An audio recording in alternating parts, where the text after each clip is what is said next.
Paz a todos, boa noite. Vamos orar, Pai Nosso. Oremos. Pai Nosso, santificado seja o Teu nome. Venha a nós o Teu reino. Seja feita a Tua vontade, assim na terra como no céu. O pão nosso de cada dia nos dai hoje. Perdoai as nossas dívidas, assim como nós perdoamos os nossos devedores. Não nos deixeis cair em tentação, mas livrai-nos do mal, que Teu poder, a honra e a glória para todos sempre. Amém. Senhor, nós queremos Te agradecer por esse dia, Te agradecer pelo sol, pela água, pelo ar que nós respiramos, Pai. E mais uma vez, Senhor, Te agradeço pelo privilégio de poder Te cultuar, de poder render louvores ao Senhor, render graças ao Teu nome, Senhor. Que o Senhor preencha a nossa mente, o nosso coração com a Tua palavra, que a gente seja edificado, Senhor, pelo Teu Espírito, pelo que o Senhor deixou registrado através desses homens nas Escrituras, que nós possamos ser capacitados, Senhor, para viver uma vida que glorifica o Teu nome. Abençoa os meus irmãos, que eles estejam prontos para receber a Tua palavra. Em nome de Jesus. Amém. Podem sentar. Bem, meus irmãos, nós estamos aqui nessa jornada da exposição do livro de Atos, né? Hoje eu vou tratar do capítulo 4, versículo 13 até o versículo 22. Se já quiserem deixar aí aberto as suas Bíblias, Atos capítulo 4, do versículo 13 até o versículo 22.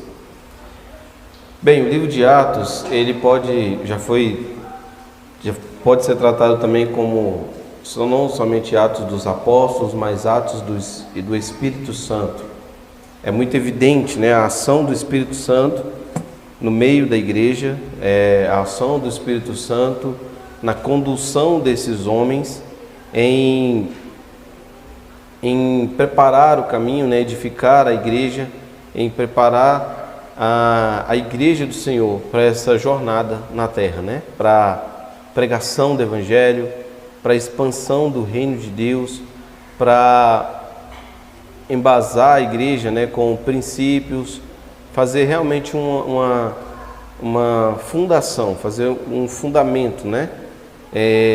Então, por isso que a gente via a ação do Espírito muito evidente, muito forte, muito latente no meio dos apóstolos, no meio dos irmãos, né?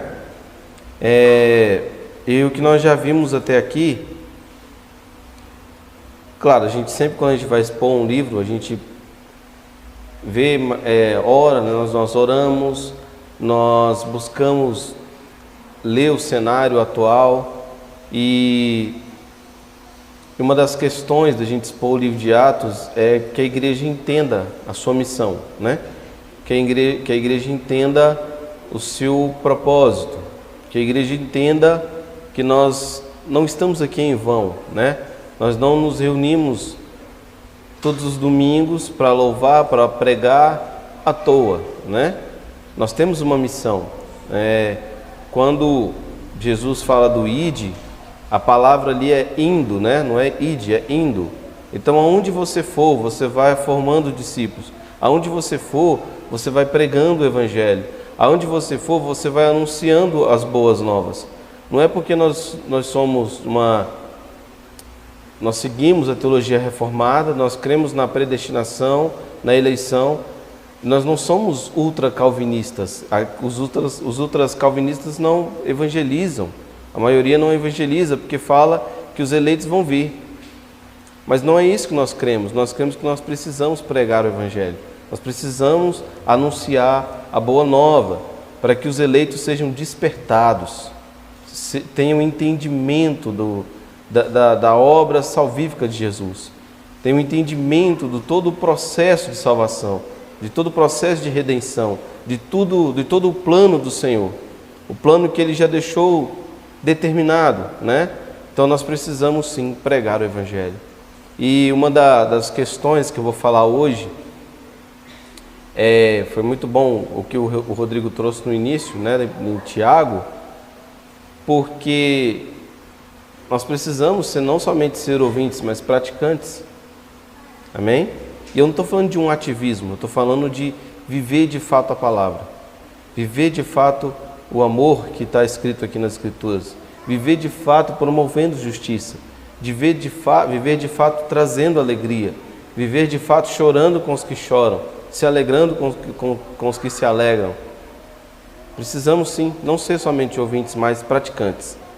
Amém? Então nós já tratamos da menção do destino desse livro, né, que foi a Teófilo. Ele é Lucas, o livro de Lucas, o Evangelho de Lucas foi também destinado a Teófilo, que era contando a história de Jesus, e o livro de Atos é destinado a Teófilo, contando a história da igreja. Era como se fosse 2 tratados, ou 2 cartas, ou 2 explicações, né? Olha, Jesus, a história dele se deu dessa maneira. E Teófilo, a igreja, ela se iniciou desta maneira, né? Vindo o Espírito Santo sobre os discípulos, eles saindo para anunciar o Evangelho, eles se espalharam pelo mundo pregando as boas novas, aconteceu prisões com os apóstolos, Paulo foi alcançado pelo Evangelho, Paulo teve um encontro com Jesus, Paulo ficou não sei quanto tempo lá estudando, se preparando, e Paulo foi um dos maiores nomes, né, da história da igreja. E então toda essa narrativa, né, desses fatos, a narração desses fatos se dá por Lucas a Teófilo, né? Existe uma conexão de fato, né, entre o livro de Atos e o livro de Lucas, o Evangelho de Lucas, mostrando que a obra de Cristo continua através da igreja, que é agora conduzida pelo Espírito Santo. Amém? Então a igreja é a continuidade da obra de Cristo. Não que esteja incompleta, mas é porque nós estamos dando continuidade no plano de redenção. Amém? A morte de Jesus na cruz foi suficiente, completa. E nós continuamos anunciando as boas novas para que as pessoas se arrependam, tenham consciência de seus pecados, para que elas entrem nesse plano de salvação, já determinado pelo Senhor nos séculos dos séculos. Amém? Antes da fundação de tudo. E nós vemos também sobre o nascimento da igreja, Jesus ensinando a respeito do reino de Deus. Eu até joguei no grupo lá um texto que eu escrevi, acho que em 2010, se eu não me engano, falando que Jesus ficou um bom tempo, né, pregando a respeito do reino de Deus. Paulo também aluga uma casa, fica em torno de 2 anos, pregando a respeito do reino de Deus. Então essa é uma mensagem que a gente precisa ficar bem atentos. O que nós estamos pregando? Que tipo de reino nós estamos pregando? Qual é o nosso linguajar? Quais as nossas atitudes? Ela condiz com o reino de Deus ou condiz com o reino das trevas? Amém? E o reino de Deus é paz, alegria e justiça. É o que a Bíblia diz que é paz, alegria e justiça. Então essas 3 coisas não são materiais. Nós não podemos pegar. Não é dinheiro, não é carro, não é casa, não é um bom emprego, não é uma ascensão social, não é nada disso. É paz, alegria e justiça, independente de onde nós estejamos. Amém? No momento ruim ou no momento bom? No momento ruim, buscando paz, buscando alegria e buscando justiça, que somente se encontra no reino de Deus. Hoje nós estávamos conversando ali a respeito que o homem é insaciável, né? E é somente no Evangelho, somente na Bíblia, somente em Deus que nós vamos buscar, que nós vamos nos satisfazer. Por isso que quando nós estamos no mundo, a gente não dá atenção a pequenos detalhes, né? Por isso que o cara, ele acorda de manhã, sai para comprar um frango assado para almoçar com a família e ele volta 5 horas da tarde bêbado. Ele não presta atenção nos pequenos detalhes.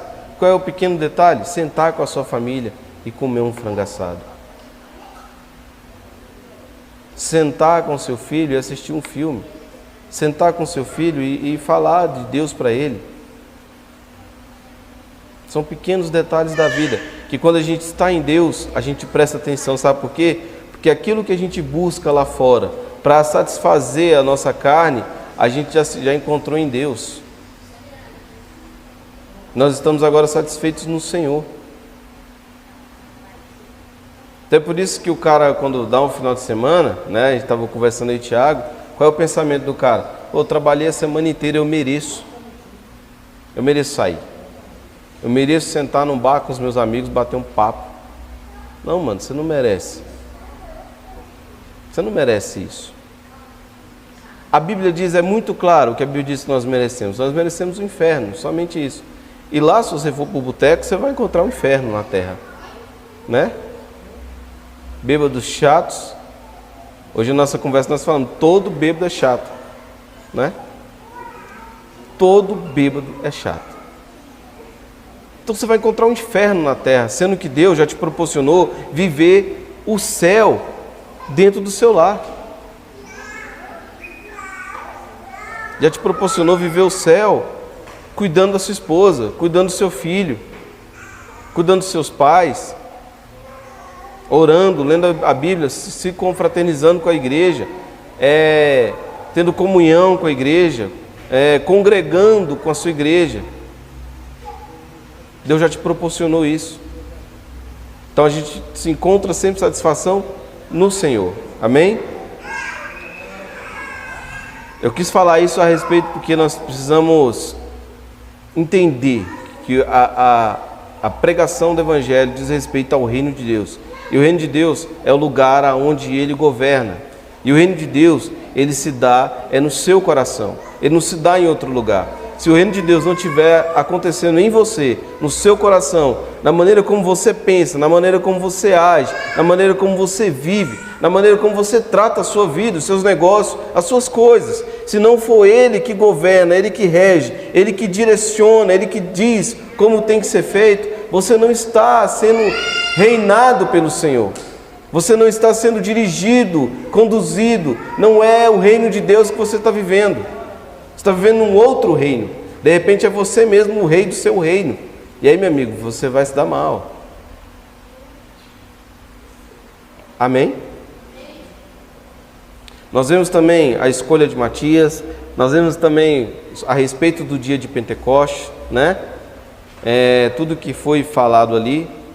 Um detalhe da escolha de Matias, ele não foi simplesmente escolhido porque ele morreu, mas foi porque existia um testemunho a ser dado, né? Os apóstolos precisavam anunciar o Evangelho, precisavam edificar a igreja, precisavam cuidar daquelas pessoas ali, e o número tinha ficado incompleto, né? Por quê? Por que eu falo isso? Porque lá na frente Tiago morre e ele não é substituído, amém? Mas existia um testemunho a ser dado. Ou seja, basicamente foi porque Judas caiu. E aí Matias é escolhido. Amém? E nós estamos falando aqui já, esse é o terceiro domingo, a respeito do sermão de Pedro e da cura do coxo, né? Que isso tudo fez considerável impressão sobre o povo comum. Mas por outro lado também despertou a oposição dos líderes judaicos, que prenderam os dois apóstolos, né? E esse alvoroço por conta de um milagre, o que acontece? Agora eles estão diante de uma evidência, agora eles estão diante de uma comprovação de que o milagre acontece, que Deus estava no meio deles, amém? Não é somente palavras, agora algo aconteceu. Porque lá na frente nós vamos falar a respeito disso. Esse homem ele era um aleijado de nascença. E já tinha mais de 40 anos que ele estava ali. Então, esse homem ele era conhecido de todos. E como o pastor, se não me engano, o pastor Rodrigo falou, era um costume da época alguém que tinha uma deficiência física ir ficar na porta do templo pedindo esmola. Então esse homem era conhecido. Então agora eles estão ali atônitos, né? Estão alvoroçados, porque estão diante agora de uma evidência. Mas o que acontece? Eles não se convertem. Esses homens não se convertem, esses líderes não se convertem. Mas um detalhe muito importante: hoje nós não precisamos, se a gente se converte por conta de uma evidência, há algo errado. Que a fé não é somente isso. Qual é a maior evidência? É um homem comum, vivendo uma vida comum para a glória de Deus, cuidando da sua família, pregando o evangelho, congregando. É um homem comum conseguindo se manter fiel diante de um mundo corrupto, de um mundo caído. Lembra quando um homem pergunta a história, né? Pergunta a Lutero como que ele faz para viver no reino de Deus. E o homem era um sapateiro. Ele fala: faça o melhor sapato e cobre um preço justo. Ou seja, viva uma vida comum, cobre um preço justo, seja justo no que você está fazendo. Não tente passar a perna em ninguém. Mas agora esses homens estão diante de uma evidência.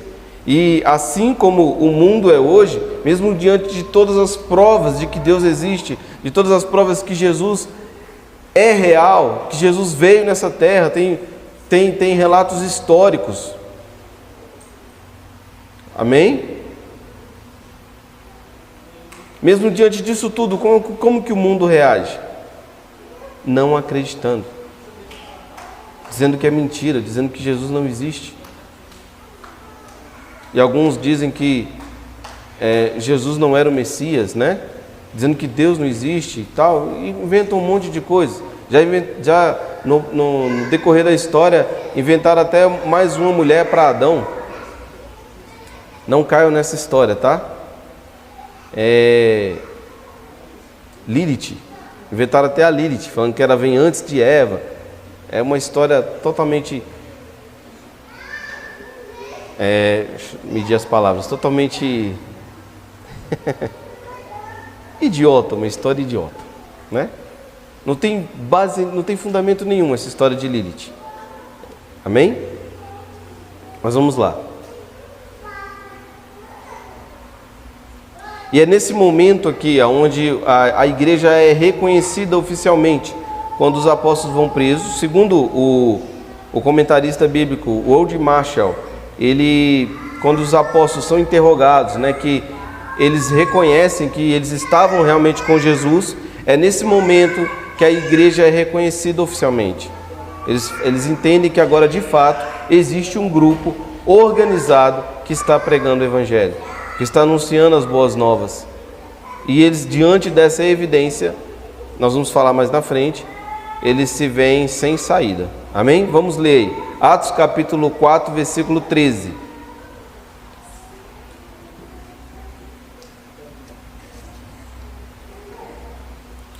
Diz assim o texto: então eles, vendo a ousadia de Pedro e João, e informados de que eram homens sem letras e indoutos, maravilharam-se e reconheceram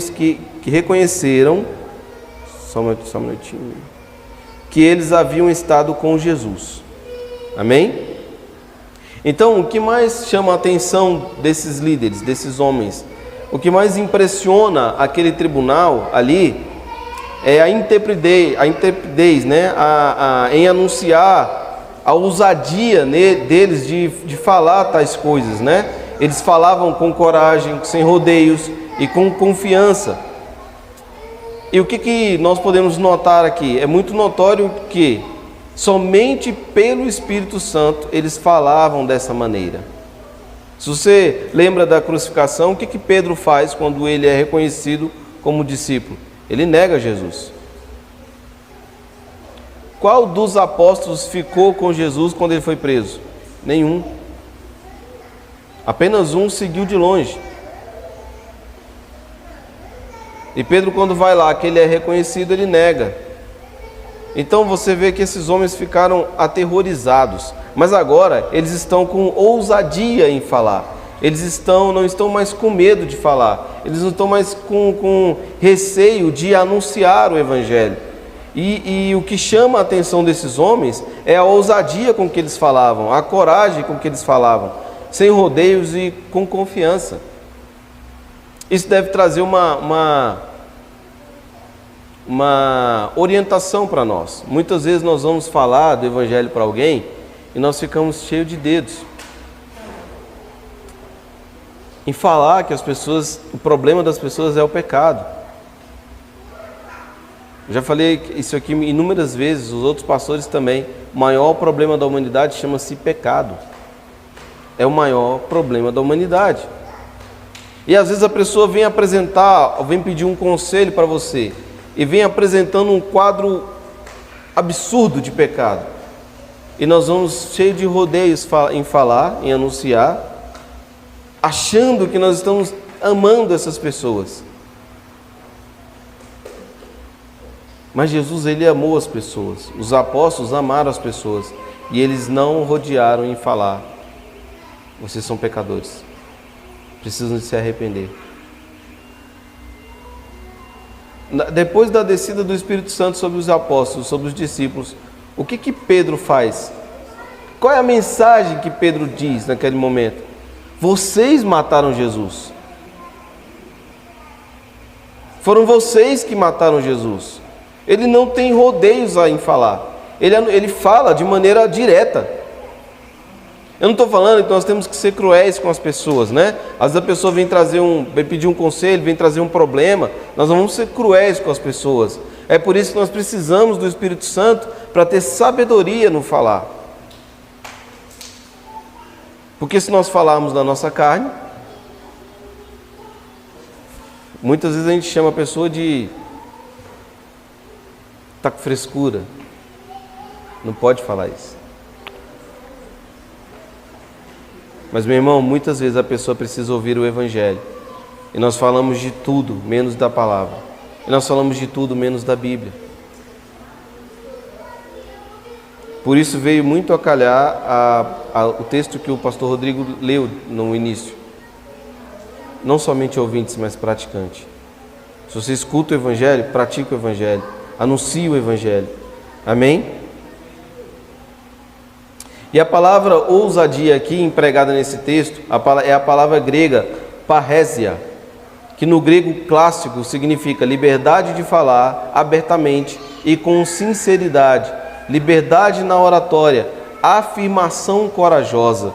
Então, quando foram traduzir a Bíblia, né, que foi escrita do grego, no Novo Testamento ela é escrita no grego, quando foram traduzir, essa palavra significava tudo isso, que eles estavam falando abertamente, com sinceridade, com liberdade na oratória, eles estavam tendo afirmação corajosa, porque eles sabiam o que era a verdade. O ensinamento para nós é esse, nós sabemos o que é a verdade, e muitas vezes nós ficamos com medo de falar, com receio de falar, em dúvida. O que demonstra para as pessoas muitas vezes é que nós temos dúvida. Será que realmente ele crê no que ele está falando? Será que ele realmente crê o que ele está dizendo que é a verdade? Irmão, se você crê na Bíblia, se você crê na palavra, que a Bíblia é a palavra de Deus, que ela é a verdade, anuncie corajosamente. Assim como esses dois homens aqui. E uma outra coisa que chamou a atenção deles era que eles eram homens iletrados. A palavra no grego é agramatos. Eu não sei se a pronúncia está certa, mas é essa, agramatos, que significa analfabetos, né? Mas a maioria dos comentaristas bíblicos pensam que a utilização dessa palavra aqui quer informar que eles não eram simplesmente analfabetos, mas que eles não tinham treinamento técnico nas escolas rabínicas profissionais.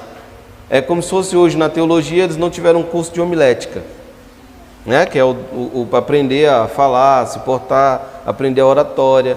Os rabinos estavam, os saduceus, os homens que estavam ali no Sinédrio, eles estavam olhando e falavam assim: mas esses homens não receberam treinamento, como que eles estão falando dessa maneira? com intrepidez, com ousadia, com coragem, né? Falando bem para as pessoas. Eles não receberam treinamento. Então não é que eles eram analfabetos, mas só porque eles não passaram pelo treinamento técnico das escolas rabínicas. Por isso que eles usavam essa palavra. O teólogo Frederick Bruce diz que o sentido literal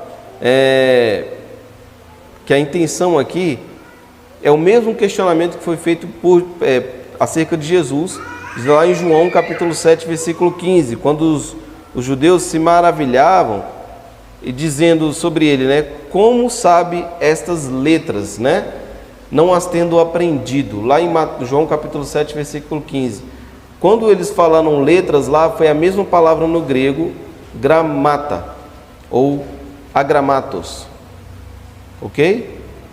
Eles usaram a mesma expressão para falar de Jesus lá em João capítulo 7, versículo 15. Eles têm uma coisa que Jesus não era analfabeto. Mas o que eles estavam dizendo? Ele também não tinha passado pelo treinamento rabínico. Ele não tinha passado pela escola de oratória. Como que ele falava tão bem se ele não foi treinado? Como que ele falava com tanta ousadia se ele não foi treinado? Então era este o questionamento desses homens. Amém? Eles são iletrados, eles são... também eles usaram um outro adjetivo lá, indoutos, né, que eu vou falar aqui mais na frente. Eles são iletrados, eles não foram treinados, eles não receberam treinamento. Então chama a atenção que como eles falam com tanta ousadia e com tanta certeza do que estão falando. Por quê? Porque eles estão agora sendo conduzidos pelo Espírito Santo de Deus, botando para fora tudo aquilo que eles receberam do próprio Jesus. Todo aquele treinamento intensivo de 3 anos com Jesus, agora eles estão colocando para fora. E aí, meu irmão, tem uma pergunta para fazer para a igreja. Aonde está tudo que você tem recebido? Cadê a intrepidez em anunciar, em falar? Cadê a coragem? Não é porque nós não cremos nos dons de alguma maneira como outras igrejas creem, que nós não cremos. Nós cremos nos dons. E nós cremos na ação do Espírito Santo de Deus sobre nós, em nós e através de nós. Nós cremos. E nós buscamos isso. E nós ensinamos isso. Nós não somos cessacionistas. Nós não cremos que os dons eram somente na época dos apóstolos. Nós somos continuistas. Os dons estão aí. Eles precisam ser buscados e vividos da maneira bíblica. E nós precisamos dessa ousadia que o Espírito Santo de Deus nos traz.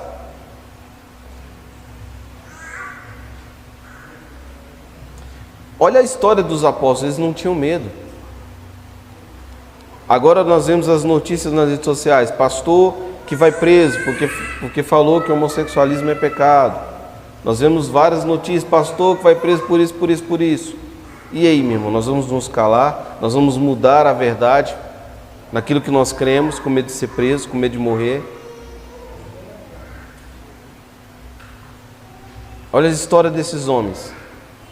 Olha as histórias dos mártires.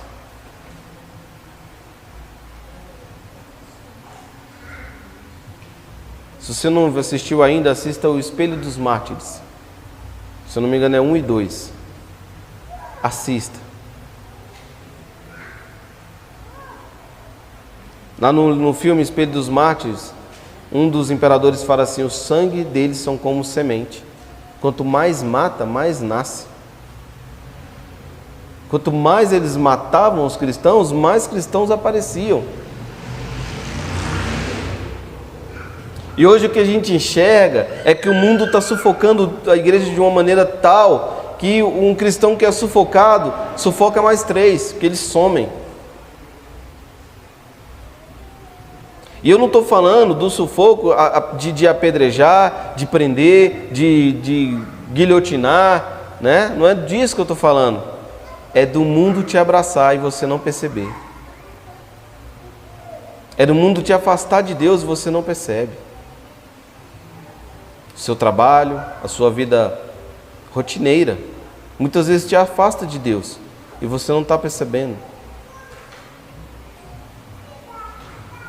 Não ora, não lê, não congrega. Está sendo engolido. E você não percebe. A maneira como Satanás persegue a igreja hoje é diferente daquela época. É diferente. Nós precisamos ler o cenário. Nós precisamos entender, ficar atentos, ficar espertos. Nós precisamos entender. Sabe uma maneira sutil de Satanás te afastar de Deus? Trabalho. Não estou falando que você não tenha que trabalhar. Irmão, mas você tem que tomar cuidado se você estiver trabalhando demais, sem tempo para a sua família e sem tempo para as coisas de Deus. E é sutil. E o pior, você acha que está tudo bem. Eu estou cuidando da minha família. Estou trazendo recurso para dentro de casa. E o que mais se vê nos dias atuais são homens cheios de dinheiro que só dão dinheiro para os seus filhos. E aí cresce uma geração toda revoltada, porque não teve amor e não teve uma orientação de quem é Deus. Cresce sem princípios, cresce sem direcionamento, cresce sem um propósito. Não escuta isso que nós cantamos, né? Propósito eterno de Deus. Uma família de muitos filhos parecidos com Jesus. É a igreja. Irmão, tome cuidado para você não ser sufocado. As redes sociais têm trago problemas para as pessoas. Você olha a vida do outro, o cara está lá, sei lá, na praia, viaja 3, 4, 5 vezes no ano, carrão e tal. Você sabia que tem muitos influencers que alugam carro, que alugam casa, para fingir que viver uma vida que não existe? E aí vai você lá se matando de trabalhar, entrando em um monte de coisa, golpe do Pix, golpe de não sei o que, joguinho, pá, preciso ganhar dinheiro, preciso sendo engolido por uma fantasia. Entendeu? Satanás não precisa aparecer de chifre, uma capa vermelha na sua frente, não. Ele somente te engana. Poxa, fulano de tal tem a vida boa, né? Esse calorzão, tá lá na piscina, tá lá na praia, tal. Meu irmão, vai ver quando esse cara chega em casa, se ele realmente tem paz, se ele realmente é feliz. E quando passa essa alegria do final de semana, quem é ele? Quando passa essa alegria passageira, quem é ele? Agora, nós sabemos quem nós somos a igreja do Senhor. Nação eleita, povo adquirido pelo sangue do Cordeiro, um povo escolhido para ser sacerdócio real nessa terra. Nós sabemos quem nós somos. Amanhã, quando levantar na segunda-feira, que é o dia da preguiça, o dia da depressão, se levante alegre, porque você é a igreja do Senhor. Nós sabemos quem nós somos. Cuidado com a fantasia que o mundo tenta colocar na sua cabeça. Tenta fazer com que você busque. A Bíblia tem uma direção para você: buscai primeiramente o reino de Deus e a sua justiça, e essas coisas vos serão acrescentadas. Amém? Satanás é sutil, irmãos, e ele não brinca. Apesar de que ele está meio descarado, né? Esses tempos agora, não está nem disfarçando mais. Na política, né? Até mesmo em algumas igrejas, não está disfarçando mais. Mas tome cuidado, vamos lá. Uma outra palavra que eles usam aqui, um outro adjetivo é endoutos. Eu não vou tentar pronunciar no grego aqui que vai ficar estranho, porque está parecendo essa linguagem neutra que o pessoal está. E eu não vai que está sendo gravado, aí faz um corte. O pastor falou linguagem neutra lá no culto.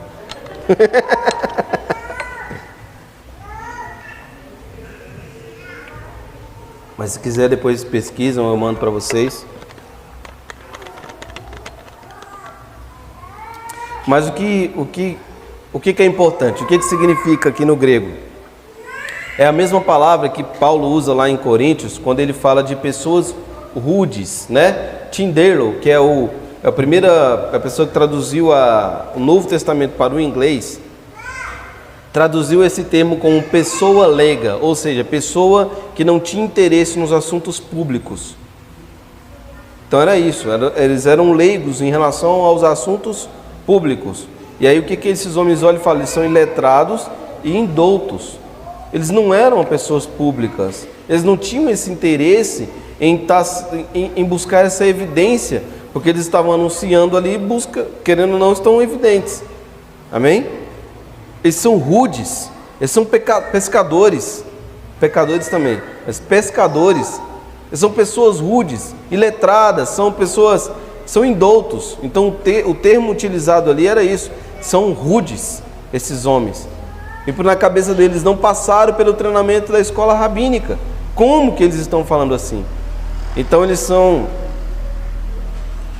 eles utilizam esse termo esses adjetivos para expressar, né, esse espanto que gerou neles, como eles estavam falando.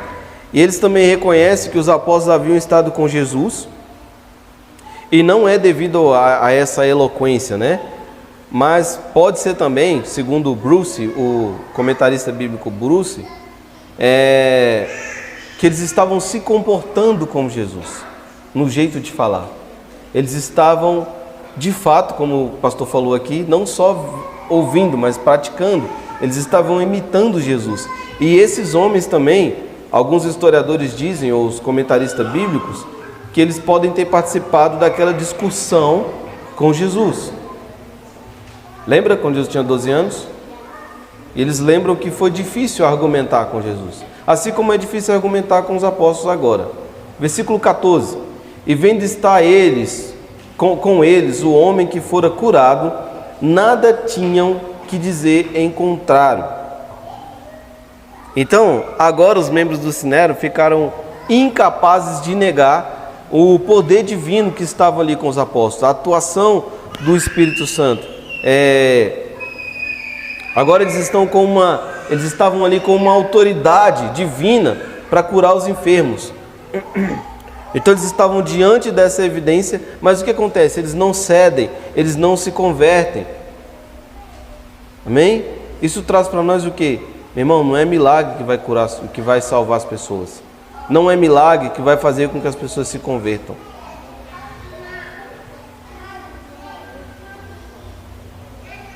Às vezes Deus permite que aconteça para provar o coração da pessoa, um coração idólatra. Vocês podem ver no jornal ou na televisão, corredor do milagre, o cara passa, sai curado, sai não sei o quê, lencinho de não sei das quantas e tal. Meu irmão, às vezes Deus permite que aconteça. Eu não creio muito não naquilo lá, mas Deus pode permitir que aconteça. Para o quê? Provar o coração daquela pessoa. Muitas vezes aquelas pessoas estão ali, não estão procurando Deus. Então não é essa evidência que vai trazer salvação para as pessoas. O que vai trazer salvação para as pessoas é o conhecimento da morte de Jesus na cruz.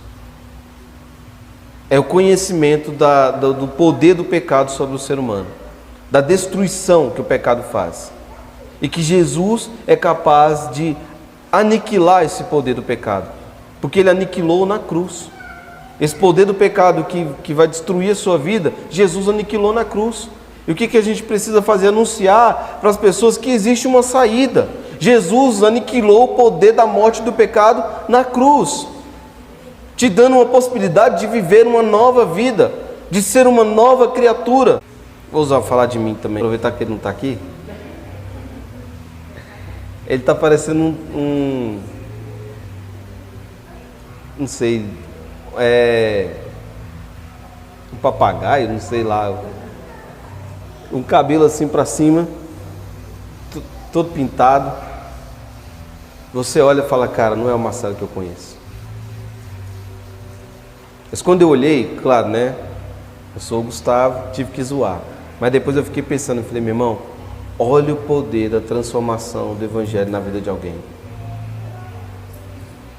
Você olha o vídeo e olha para ele e fala assim, não é a mesma pessoa. Porque Deus faz novas todas as coisas. Nova criatura. Isso é um milagre. Eu não preciso ver alguém levantando de um caixão para crer em Jesus. Eu não preciso. Se acontecer, glória a Deus. Amém, aleluia. E eu não falo com deboche, falo sério. Eu não preciso, mas se acontecer, amém.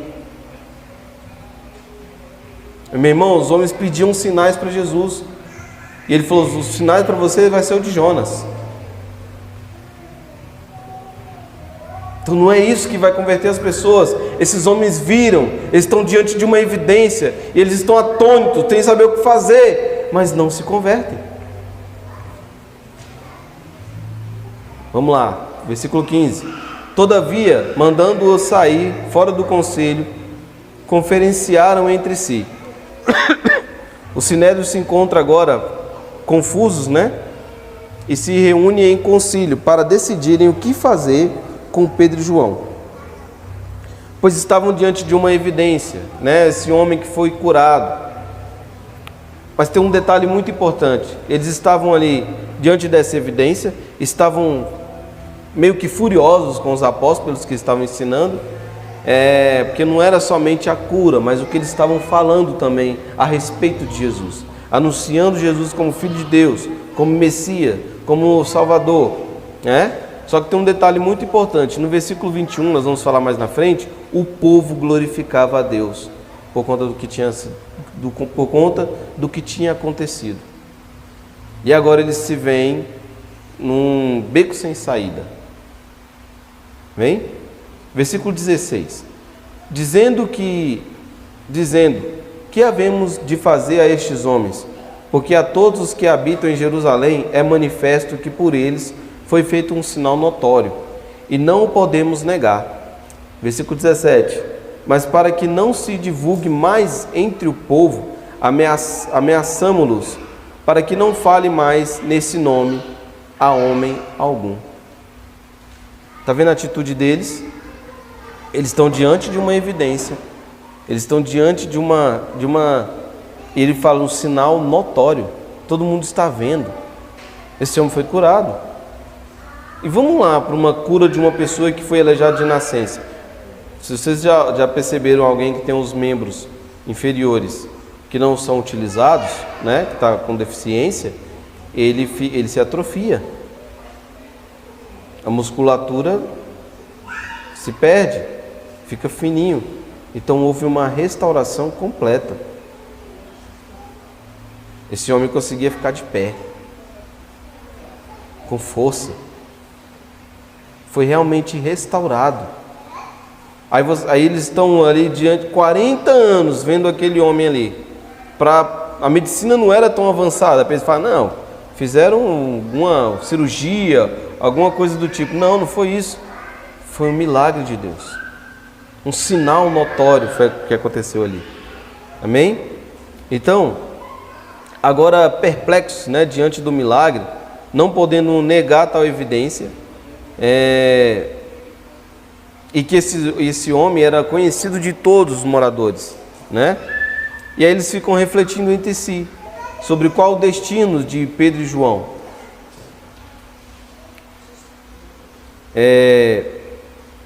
E aí o que eles falam, né? O texto no grego que apresenta essa situação fala: a fim de que eles não falassem mais esse nome. Qual nome? O nome de Jesus. E o método que eles utilizam ao tentar calar os apóstolos é sempre o de ameaça, assim como a igreja sempre foi ameaçada.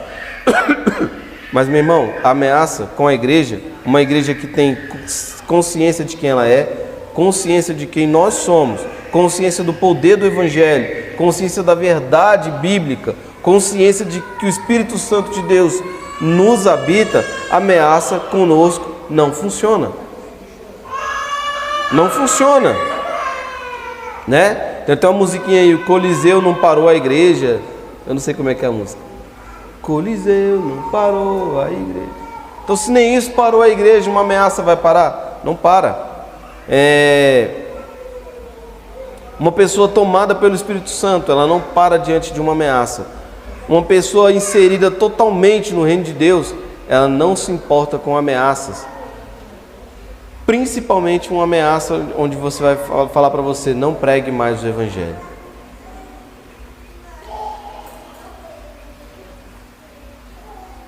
Eu estava contando hoje para o Tiago a história do pastor Joaquim Damião, que eu já contei outras vezes aqui. Quando nós perguntamos para ele, na antiga igreja que eu congregava, nós perguntamos para ele qual foi a maior experiência que ele teve com o Senhor. Como lá era uma igreja pentecostal, a gente achou que ele ia falar alguma visão, alguma coisa do tipo, né? E ele, com os olhos lacrimejados, ele falou assim: meu irmão, foi o dia que eu estava pregando na praça e eu fui apedrejado. E aí o irmão que perguntou para ele sobre a experiência, falou assim: pastor, acho que o senhor não entendeu a pergunta. Aí ele falou: não, meu filho, você que não entendeu o Evangelho. Essa foi a maior experiência que eu tive com o Senhor. Que mandaram eu parar e eu não parei. Eu fui apedrejado e eu não parei. Que essa coragem, que essa intrepidez esteja sobre nós. Que a gente não pare diante das ameaças. O mundo está querendo nos calar. Sabe essa palavrinha que estão usando? Essa palavrinha nessa frase? Esse não é o seu lugar de fala. Isso é a tentativa de calar, de mascarar a verdade. Como assim a igreja não pode falar de aborto? Porque você é homem, isso não é o seu lugar de fala, porque você não vai gerar uma vida. Como assim? Como assim a igreja não pode falar sobre essas questões? Nós podemos sim. Nós temos uma luta a ser enfrentada, meus irmãos. Mais do que nunca nós devemos ser apologetas, defensores da fé, defensor daquilo que nós cremos. Nós precisamos despertar. Acabou o tempo da gente brincar de igrejinha, amém? Da gente pensar, poxa, precisa ter um evento, um culto para animar os jovens. Não, meu irmão, nós precisamos orar, jejuar. Os dias são maus, os dias são cruéis. Está vendo o que está acontecendo na Israel? E sabe o que o líder do Hamas fala? Que ele fala que vai chegar um tempo onde só vai existir o islamismo no mundo. Todo cristão, toda outra religião ele vai matar. E ele fala que é aniquilação. Então não há conversa.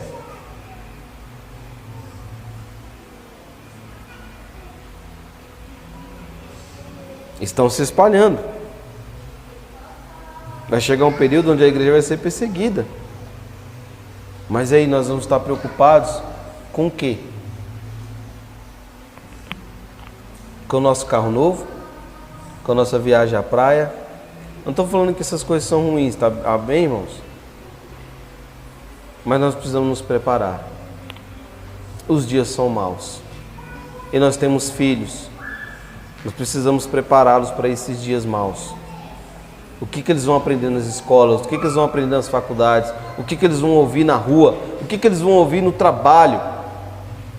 Eles precisam estar capacitados para olhar e falar assim: opa, isso aqui é errado. Meu pai já falou que é errado. Meu pai já ensinou que é errado. Opa, a Bíblia não fala isso. A Bíblia não diz que eu devo agir assim. A Bíblia não diz que eu devo aceitar isso. A Bíblia não diz que eu devo me comportar dessa maneira. A Bíblia não diz que eu devo usar isso, que eu devo fazer aquilo. Os dias são maus. Nós precisamos nos preocupar com essas questões. Amém? Então eles ameaçam os apóstolos, mas não adianta. Versículo 18: E chamando-os, disseram-lhes que absolutamente não falassem, nem ensinassem no nome de Jesus. E vemos aqui que como nenhuma lei fora quebrada, né, os apóstolos não estavam quebrando nenhuma lei, né, para que eles fossem acusados, o conselho do Sinédrio se limita a aumentar a pressão sobre eles. Fazem uma forte advertência. Como eu falei anteriormente, a pressão sobre a igreja hoje é outra. Na verdade são várias, né? Estão tentando nos calar. Nós não podemos falar que algumas determinadas coisas são pecados, né? Se nós cremos, tendo liberdade de expressão, liberdade religiosa, né? Um estado laico não é um estado ateu, né? Não é isso. Nós temos liberdade religiosa, mas estão tentando nos calar. Da ascensão social, que nós fazemos coisas, atropelamos a vida cotidiana, a vida comum que Cristo nos oferece para alcançar algumas coisas. Então nós precisamos tomar muito cuidado com isso. Então eles aumentam a pressão sobre eles. Isso serve de lição para nós, vai sempre aumentar a pressão. E nós precisamos buscar a paz que excede todo entendimento, para a gente não se ver pressionado pelo mundo, pressionado pelas coisas, assim como esses homens, eles tinham a paz que excede todo entendimento. Estamos diante de um cenário onde as pessoas eram mortas por conta da fé. Qual foi a pena que Paulo sofreu? Decapitado, pena de morte. Estamos diante aqui, nessa história que nós estamos lendo aqui na Bíblia, é esse cenário. As pessoas eram mortas por conta da religião, por conta daquilo que eles estavam pregando. Amém? Era esse cenário, mas esses homens tinham a paz que excede todo entendimento. Vamos ver o que eles falam para eles nos versículos seguintes aqui. Versículo 19. Respondendo, porém, Pedro e João lhes disseram: julgai vós se é justo diante de Deus ouvir-vos antes a vós do que a Deus. Versículo 20. Não podemos deixar de falar do que temos visto ou ouvido. Então olha a afirmação desses homens, né? Essas declarações aqui do versículo 19 e do versículo 20. Pode ser vista como uma afirmação da liberdade da consciência do indivíduo diante do Estado. Então, convém que a gente obedeça a Deus ou obedeça aos homens. Nós precisamos obedecer às leis, né? Nós precisamos obedecer às autoridades, os nossos superiores, mas até o momento que essas coisas não ferem a palavra de Deus, não ferem a lei de Deus. Nós temos um limite. Vamos entender, nós estamos no reino de Deus, amém? Nós, cristãos, a igreja, vive no reino de Deus. E nós precisamos entender o que? O reino de Deus, existem leis, existem regras que vai reger a nossa vida, que vai nortear a nossa vida. Para te dar um exemplo aqui, você vai lá na Embaixada Americana. Quando você entra na Embaixada Americana, a lei lá, você parece que está nos Estados Unidos. Até a roupa dos caras é meio americanizada. Assim é a igreja. Quando a pessoa entrar na sua vida, ela tem que ver que você é regido pela lei do Senhor. Quando a pessoa entrar na sua vida, ela tem que entender que ela entrou na embaixada do reino de Deus. A lei que nos rege é a lei de Deus. Você pode até pensar que é contraditório. Pô, você acabou de falar que eu preciso obedecer às leis dos homens e tal. Sim, a Bíblia diz que nós precisamos obedecer à lei dos homens, pagar os nossos impostos, ser o mais correto possível, e o impossível também. Mas, se criarem uma lei que fere a lei do Senhor, nós não devemos obedecer.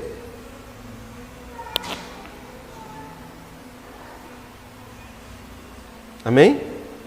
O que estão falando para esses homens aqui?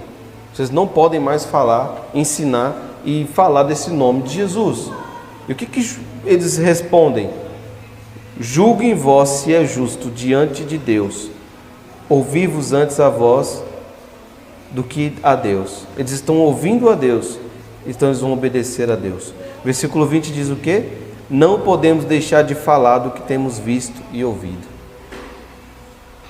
Deus ordenou que eles falassem. Jesus falou, indo e pregando o Evangelho, ensinando, batizando em nome do Pai, do Filho e do Espírito Santo. Vão, proclamem, anunciem as boas novas do Senhor. E essa ordem continua para a igreja. Vão, anunciem, proclamem. A salvação chegou.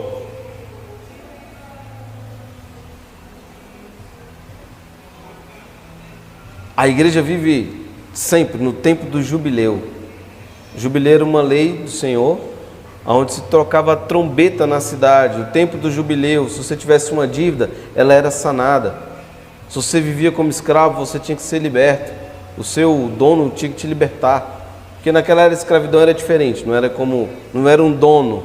Era, por exemplo, estou devendo alguma coisa para o William, vou trabalhar para ele até pagar, como escravo. Esse era o termo de escravidão bíblico. Não era como foi vivida a escravidão no Brasil, na África, né? Era diferente. No tempo do jubileu, passou anunciando: o jubileu é o ano do jubileu, ele tinha que me perdoar, ele tinha que me libertar, me liberar da dívida. Pronto, sua dívida está paga. E ainda tinha que ser ressarcido terra, tinham várias questões nessa lei. A igreja, ela vive no jubileu. O jubileu é o Jesus. Anuncie o jubileu para as pessoas. Você pode ser livre, você pode ser liberto, você pode viver uma vida em paz, você pode viver uma vida de alegria, você pode viver uma vida justa diante de Deus, porque Ele te justificou na cruz.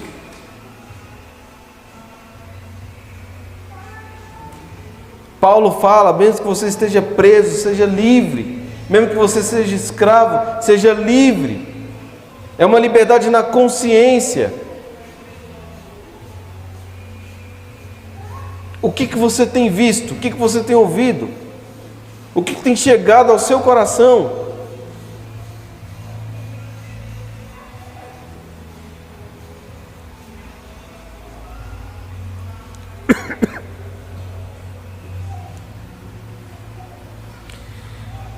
E a pergunta é essa mesmo, irmãos. As perguntas, né? O que nós temos ouvido? O que nós temos visto? O que nós temos vivido?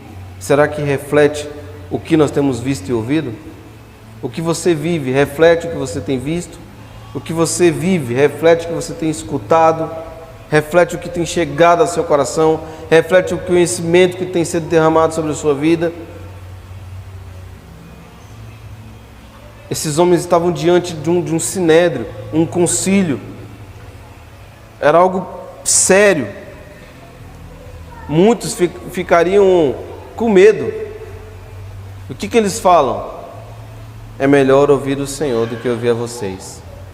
Julguem se isto é justo. Deixar de ouvir Deus para ouvir vocês.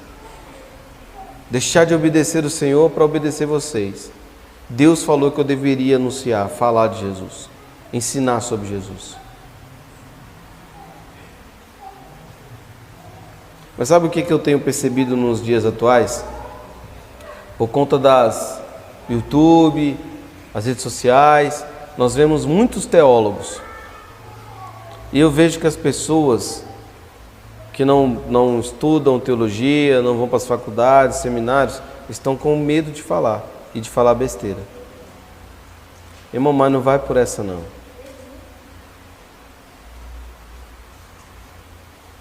Existem várias linhas teológicas e algumas são totalmente reprováveis.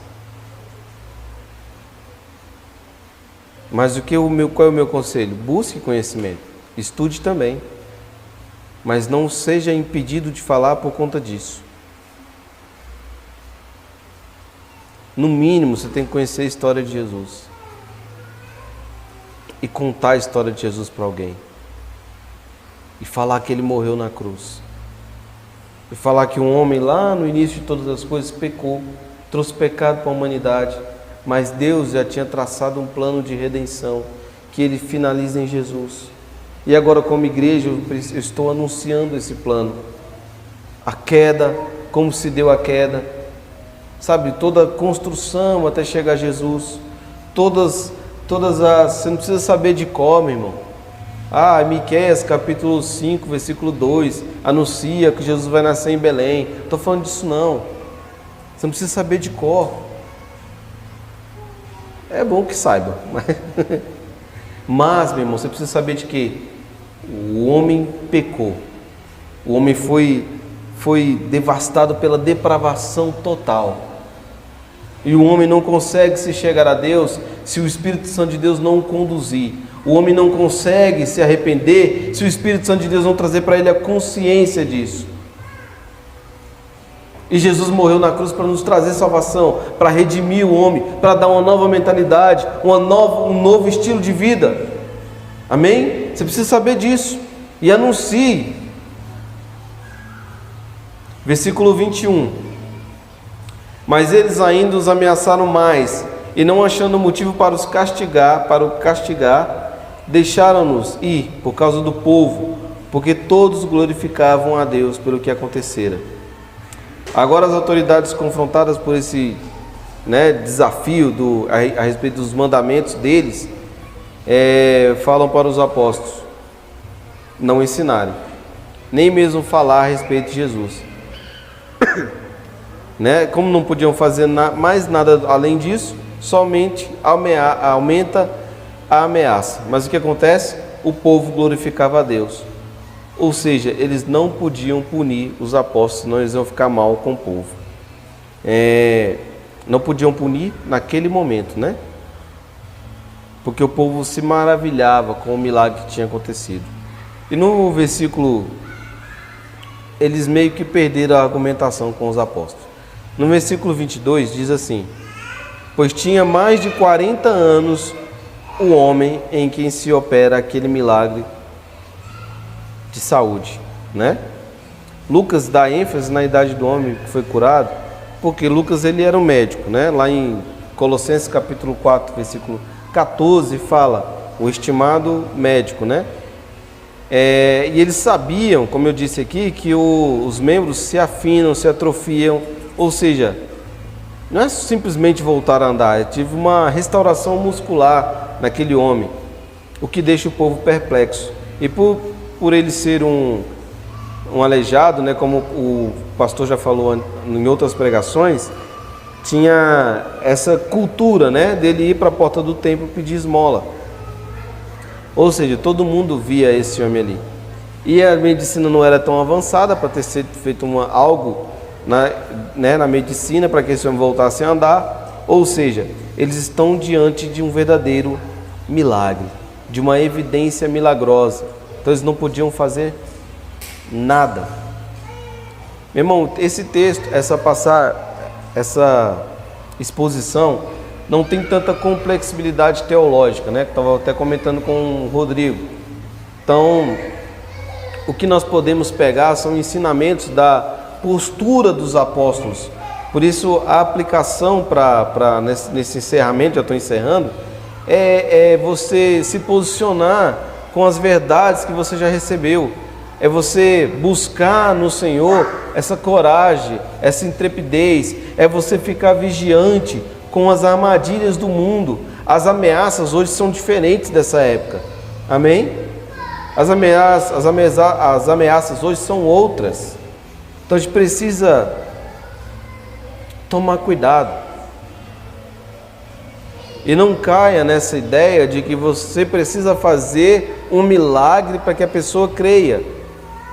João Batista conduziu muitas pessoas ao arrependimento, ao batismo, e a Bíblia diz o quê? Que ele não fez nenhum milagre. Se acontecer, amém, glória a Deus, eu creio no milagre. Mas não é igual o show da fé, Morar aqui, levanta aí, o que aconteceu aí, irmão? Não é assim, meu irmão. e não tem placa ali, hoje Deus vai curar. Não é isso, é Ele que faz, o dom é dele, é Ele que sabe a hora, é Ele se Ele quiser também.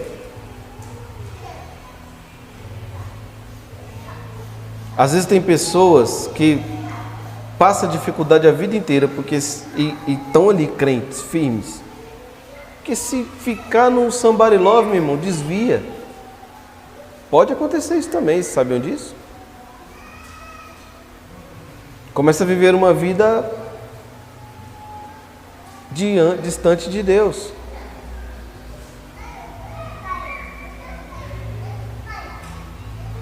Um dos grandes problemas de uma pessoa que veio da vida que eu levava é quando ela está bem. Acha que está bem, acha que está forte, acha que está podendo. E aí Paulo diz o quê? Foge das tentações da sua mocidade. Agora estou falando de milagre físico, né? Mas de uma mudança de consciência. Achar que está bem, achar que está forte. Não, eu vou lá pregar para os meus amigos lá na boca, lá no boteco. Aí sai de lá chapado. Quem pregou foi eles. Então tomem cuidado. Vigiem. Pegue esses ensinamentos aqui que os apóstolos deixaram. De falar com intrepidez, de falar com coragem, de falar com ousadia e obedecer a Deus acima de tudo. Amém? Vamos cear? Se coloquem de pé.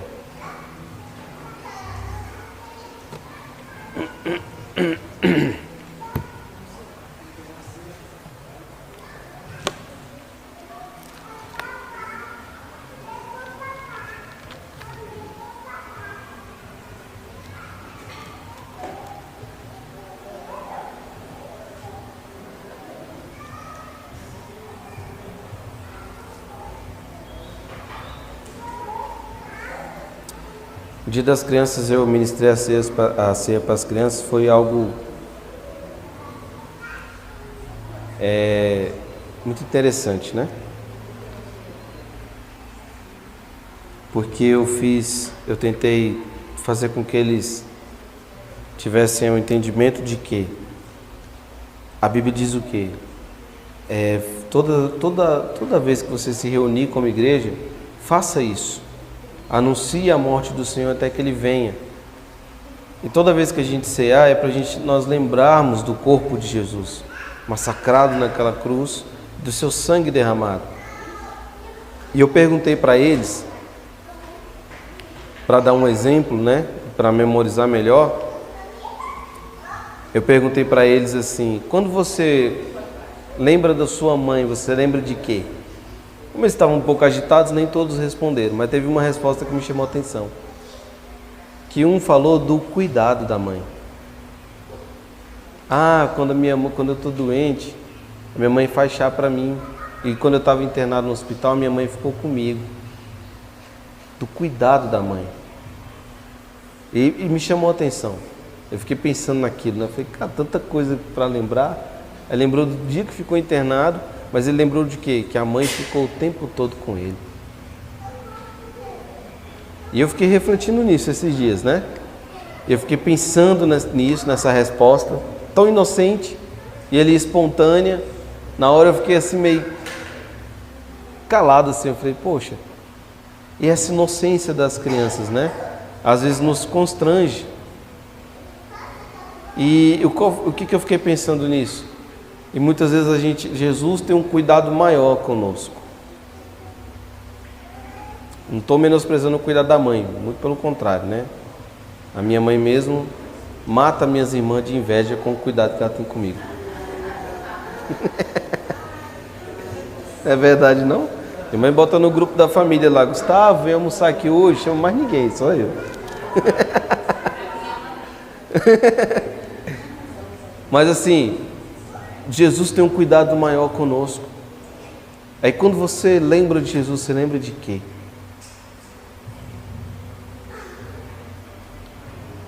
A gente precisa lembrar que a gente vivia uma vida de morte. E Ele nos trouxe vida. E Ele nos amou quando nós não merecíamos. Assim como essa criança lembrou do cuidado da mãe, nós precisamos lembrar do cuidado de Jesus conosco. Esse cuidado sacrificial, falando para você, fulano ou Gustavo, você não consegue se salvar, por isso eu vou morrer na cruz por você. Tem que ser alguém perfeito, e eu vou lá. Lembre que você estava destinado ao inferno e Ele te tirou de lá. Nos libertou do império das trevas e nos trouxe para o seu reino, o reino do Filho do seu amor. Lembre disso todos os dias. Lembre disso quando você for cear. Essa resposta simples dessa criança deixou o pastor aqui com a barbinha branca pensativo. 3 dias. Ele lembrar do cuidado da mãe. E nós muitas vezes não lembramos do cuidado de Deus conosco. Reflita nisso. Amém? 1 Coríntios capítulo 11, versículo 23. Porque eu recebi do Senhor o que também vos entreguei, que o Senhor Jesus, na noite em que foi traído, tomou o pão, e tendo dado graças, o partiu e disse: Isso é o meu corpo que é dado por vós, fazei isso em memória de mim. Senhor Jesus, nós queremos te agradecer mais uma vez pelo privilégio de poder participar da ceia, de poder participar da tua mesa, Senhor, de poder estar no teu reino, de poder glorificar o teu nome, de ter essa liberdade, Senhor, de render, de cultuar o Senhor. Que o Senhor nos ajude, Senhor, a viver uma vida para a tua glória. Que o Senhor nos capacite cada vez mais, Senhor, a nos posicionarmos. E que a gente nunca se esqueça, Senhor, que foi o Senhor que morreu na cruz, que foi o Senhor que se entregou, que foi o Senhor que teve uma coroa de espinhos enfiada na cabeça, que foi o Senhor que levou chicotadas, que foi o Senhor que foi humilhado, que foi o Senhor que foi pregado naquela cruz. Entregou o seu corpo, Senhor, por amor ao Pai e por amor à tua igreja. Muito obrigado, Senhor. Podem tomar, ou podem comer.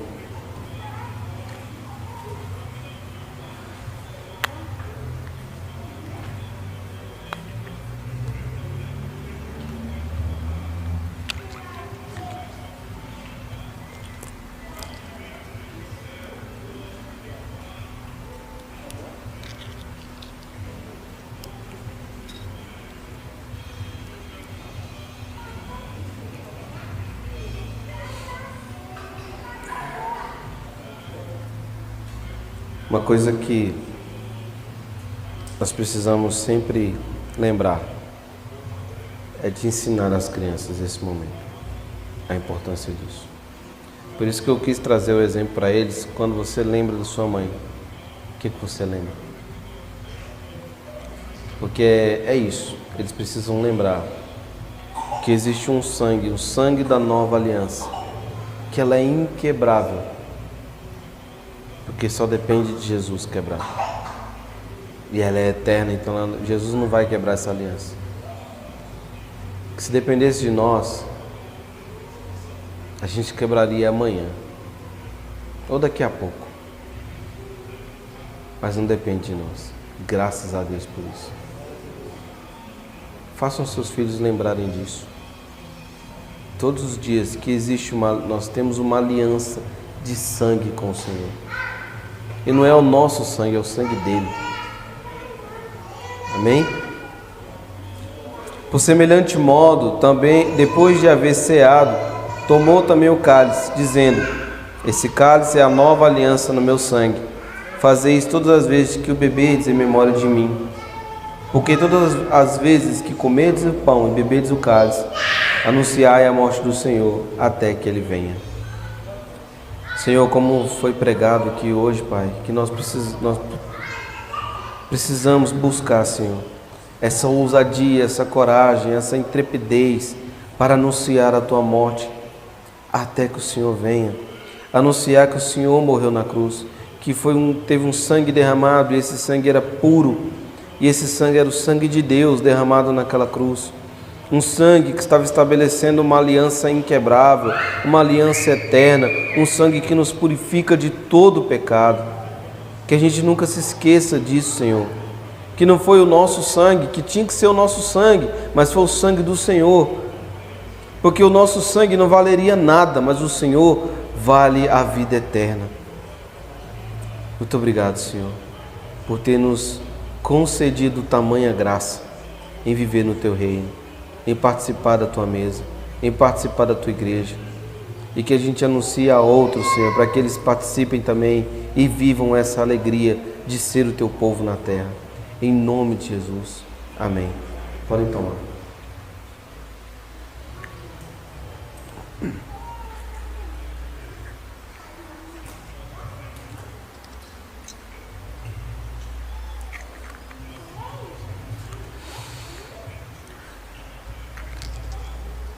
Bem, irmãos, vamos, já estamos encerrando, que você possa ofertar. Tem aí o QR Code, né? Você pode trazer a sua oferta ou botar aqui nessa caixinha, né? Nós já ensinamos o que é feito com o dinheiro aqui nessa casa. Vocês estão vendo já alguns reflexos, né, da sua contribuição.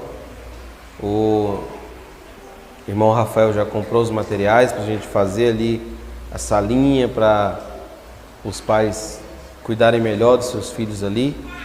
Não vai ser uma salinha das crianças, amém?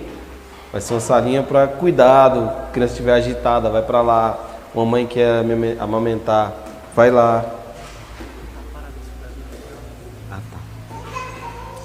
E você está vendo esses reflexos. O reflexo disso é o reflexo da sua contribuição. Amém? E a gente precisa, irmãos, avançar. A gente tem um projeto de semente para movimentar, que esse ano ficou parado. E isso deixa o nosso coração pesado. A cada 15 dias a gente senta naquela salinha ali e a gente fica pensando, orando e conversando e falando. A gente precisa se movimentar, né? Eu ouvi uma expressão do pastor Francisco, um pastor presbiteriano, que nos deu aula uma vez sobre a história da igreja. E ele falou: o sal precisa estar fora do saleiro também.